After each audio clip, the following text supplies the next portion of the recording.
Just wanted to point out that we do monitor in the eastern U.S. the spotted winged Drosophila, and there is this website that you can go to, and it will track what the trap catches have been in different counties. It only identifies things to the county level, doesn't talk about the individual growers that have been submitting these. But when we follow these in Kentucky, we submit our trap counts to this site, and you can see how they compare to New York and Ohio and other places in the country. Down at the bottom, there's a little scale here. So this light yellow would be January, that rust color would be February. So, for example, we were picking it up in May in a number of counties.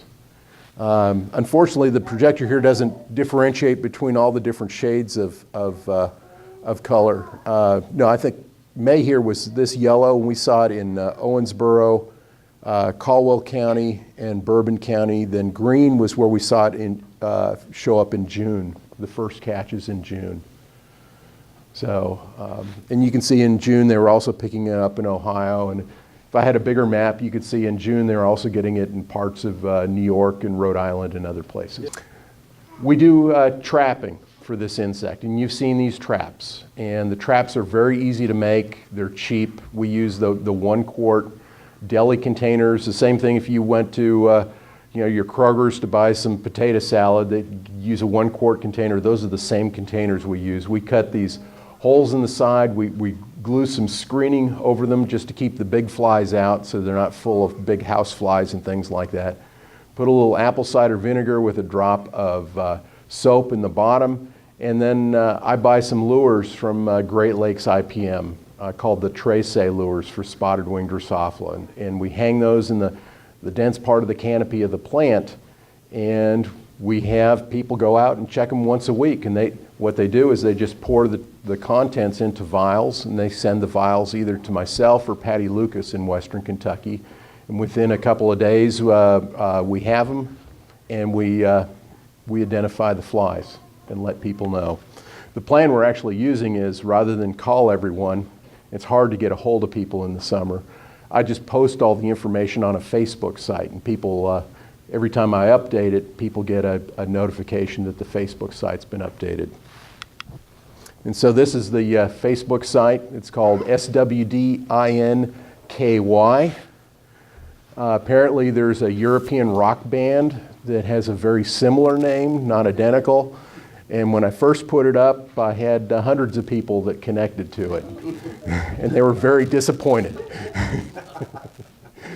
But this is where I post information. Right now, it's not been very active. It was very active in the winter and early summer when we did a lot of this trapping. After July, everyone was catching them in all the traps they were using, and so it wasn't worth trapping for anymore.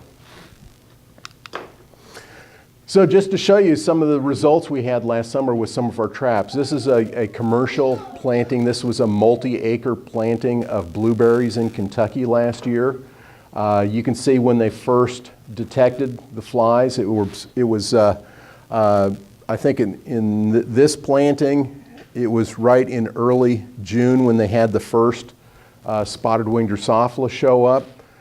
This planting, they used insecticides. When I alerted the grower that they had a problem, they sprayed once a week. And you can see how they maintained very good control of the spotted winged Drosophila. So following the recommendations will work. So, the chemicals we have, they're tough to use. You have to be very diligent about using them properly.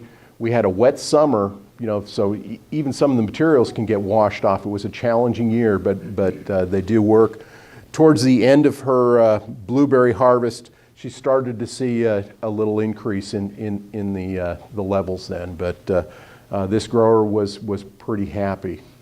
This is another grower, and this is in blackberries. Actually, both the slides here have the same scale. They go up to 120 flies per week.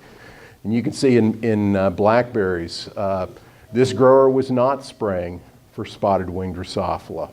Blackberries also being more susceptible, probably getting a lot more reproduction of the spotted wing out of blackberries. But there's a potential, if it's not managed properly, that things can really blow up on you. And you can get, particularly in blackberries and raspberries, 100% infestation. I remember one year I sampled them in my backyard. Don't use the techniques I use in my backyard. But I sampled 30 berries and I found blackberries and found 400 spotted wing Drosophila larvae with a flotation test. And I wasn't counting the little ones, those were just the big ones. So this is an insect that can reproduce very quickly. You know, if you need to get the flies identified. If you use these traps, you're going to get a lot of flies in there. You can send them to me or you can send them to Patty Lucas. We're happy to identify them. I have a technician that also works with me that can handle some of them during the summer. We can also send you reference samples. Last year I had all these little vials that had the fruit flies in there. I'm happy to send you those if you want them, but you need to get your flies identified. I really recommend that you keep track of your numbers in your planting because it's just one more piece of information. Are the numbers staying the same? Are they fairly low? Or are you seeing a big spike in your numbers? That would be something as a grower I would very much want to know. You could send them to me directly. I can give you the plastic containers. There are some regulations we try and follow with this now with Department of Transportation that we're not allowed to ship alcohol anymore. Alcohol is a big no-no. We've been threatened on campus with $10,000 fines if they ever find any alcohol in what we're shipping. So apple cider vinegar is not regulated, and it's a great thing to ship that stuff in. But this helps you identify the insects. So you have these spots on the male wing, and that's that really nasty egg layer on the tip of the female. Other fruit flies have a white fleshy egg layer that can't penetrate anything, but she has this very stoutly armored egg layer on her tail.